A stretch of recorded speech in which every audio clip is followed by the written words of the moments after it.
And the quote from Sal from Mind Pump, where he said, "Man that loves to walk is going to walk further than the man that loves a destination." What's the programming?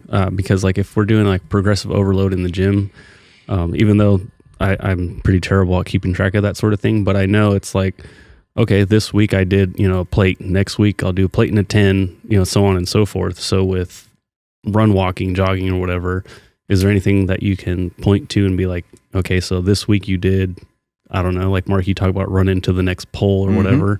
What's another good way to kind of keep track of that sort of thing so that way you're improving?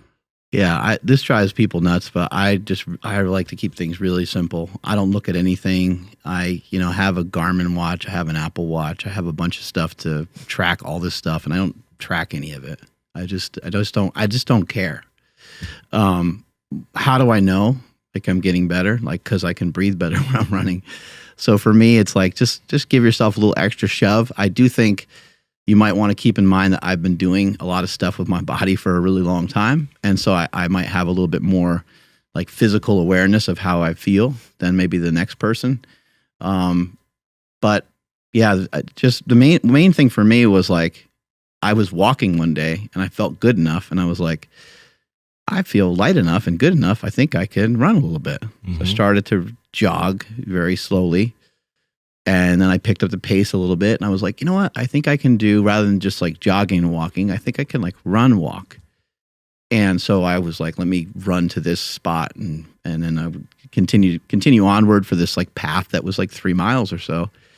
And I remember thinking to myself after the second or third time that I did it, I was like, wow, this is like, it's kind of fun. It's kind of a nice challenge.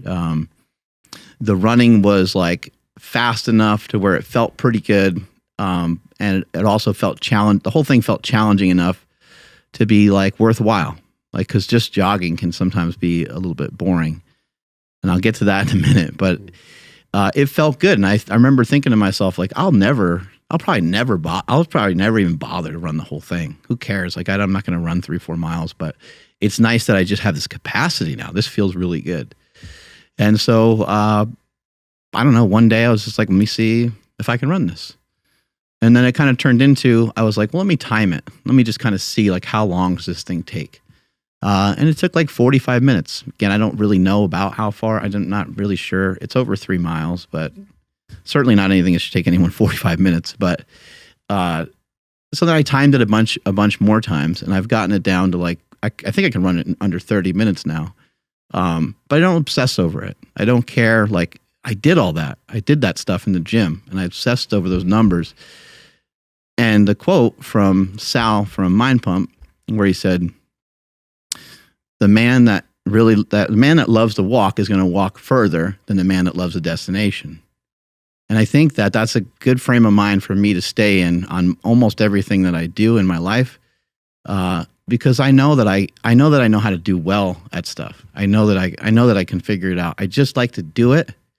That part feels good. And the journey, I really enjoy the process of the whole thing. But exactly that's what we talk about with so many things when it comes to body transformation goals.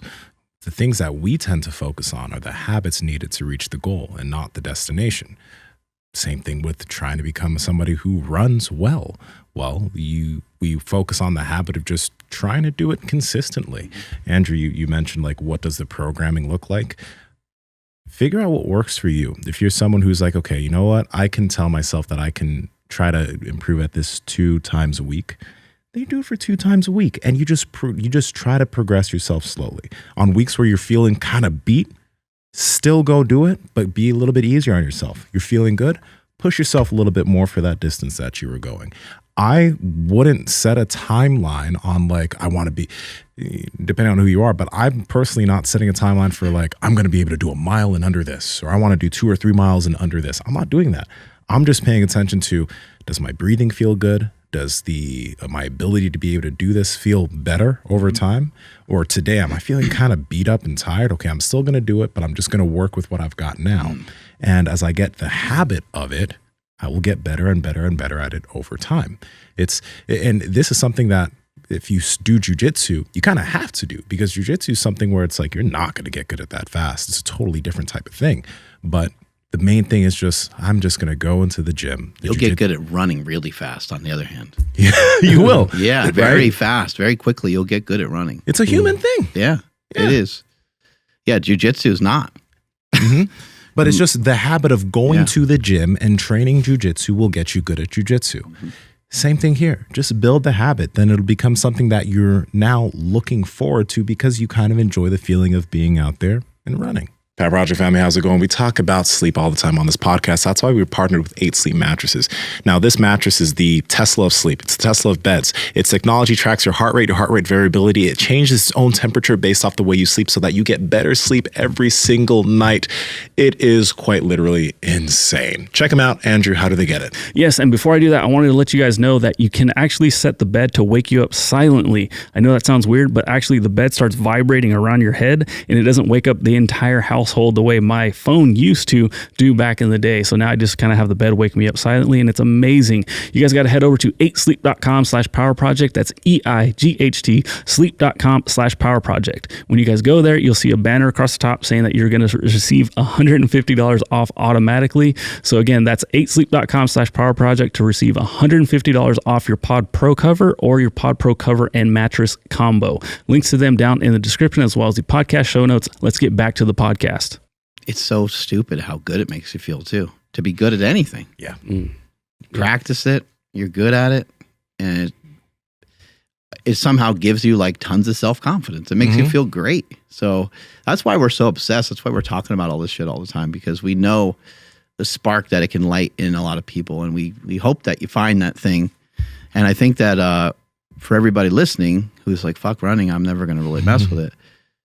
Maybe your first introduction to it is to try a little low and slow running on a treadmill, or to mess with it on an elliptical. An elliptical is kind of running. It's like halfway there. If you're a heavier person, if you're over 300 pounds, I don't want to discourage you to run, but I would encourage you to walk, and I would encourage you to maybe work on dropping body weight, because that amount of body weight and running of any kind is, unfortunately, it just doesn't mix really well.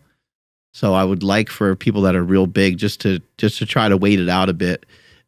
One thing that you can do that can be really effective is you can do something like push a prowler or push like the tank type thing that we have at the gym here, because you can actually kind of run with those, because you can put some weight on them. You put a little bit of your own body weight on there, and because you have a resistance, you're going slow. And also for the big boys out there, you can run a hill. You can get away with like, but again, you gotta go really fucking slow. I can't like encourage you enough to just go way slower than you ever thought you could even move. Pat Roger family, how's it going? We talk about sleep all the time on this podcast. That's why we partnered with 8 Sleep mattresses. Now, this mattress is the Tesla of sleep. It's the Tesla of beds. Its technology tracks your heart rate variability. It changes its own temperature based off the way you sleep so that you get better sleep every single night. It is quite literally insane. Check them out. Andrew, how do they get it? Yes, and before I do that, I wanted to let you guys know that you can actually set the bed to wake you up silently. I know that sounds weird, but actually the bed starts vibrating around your head, and it doesn't wake up the entire household the way my phone used to do back in the day. So now I just kind of have the bed wake me up silently, and it's amazing. You guys got to head over to 8sleep.com/power project. That's EIGHT sleep.com/power project. When you guys go there, you'll see a banner across the top saying that you're going to receive $150 off automatically. So again, that's 8sleep.com/power project to receive $150 off your Pod Pro cover or your Pod Pro cover and mattress combo. Links to them down in the description as well as the podcast show notes. Let's get back to the podcast. Is there any benefit, or is there any like shortcuts, I guess I'll say, to adding resistance to it, whether it be a weighted vest, some cankle weights, or a sled or something when it comes to somebody trying to get into jogging, I'd running, say stay the etc.? fuck away from ankle weights when you're doing that shit. Yeah, I was thinking of just stuff that can attach to you, but yeah. For walking, weighted vest with walking. If you're heavier, that's a great idea. A weighted vest for walking is actually a great place to start if you're trying to run and you're a heavier person. You're trying to lose the weight to get used to it, because it'd be really nice if you have a little bit more strength with your body weight as you're losing that weight. You're keeping that strength of having that additional weight on you because you have a weight vest on. I think people overdo the weight vest stuff too. I don't think you need that much weight. I think anything over like 10 pounds is actually pretty good. If you're trying to like, I don't know, if you're trying to be a savage or something like that, you can maybe try 10% of your body weight or something. But I just think that's a lot. When it comes to running though, I would advise against two things when you first start running. Don't run downhill. Do not run downhill. Do not run downhill. And also do not run downhill. Yeah, do not run. Yeah, do not run with any sort of weight on you. You can. It's hard to tell people certain things because then they're going to go and like blow it up and do it different. But like you can kind of run with a sled, but I don't think that you should sprint with a sled. You can, because the sled's nice because it's going to slow you down. Again, if you're pushing something like a vehicle or you're pushing the tank or a prowler, that's something that you can kind of run. I just don't want anybody to sprint with anything until you're somebody that has practiced running for a little while. The last thing I want to share on this particular note of like getting hurt is it's important for people to understand you can get hurt doing anything. You can get hurt doing fucking anything. You can be like, oh man, Jefferson curl, that looks dope. And you could try it and you could be like, oh my God, I cannot believe I fucking, something weird happened.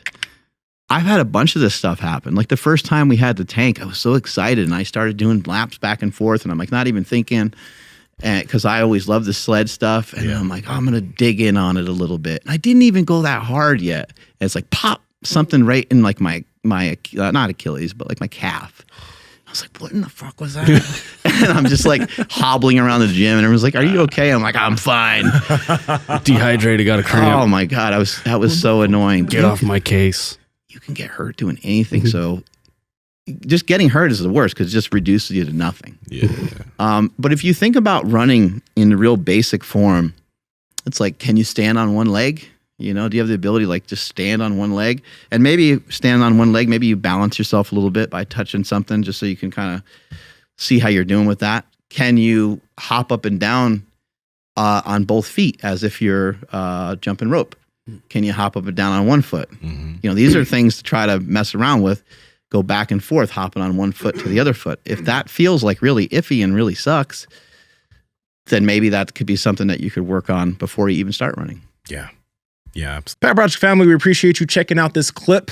Check out another one. Just go check out another one. Or comment down below and let us know what you liked about this one. But we love you guys and we're going to keep bringing you the heat.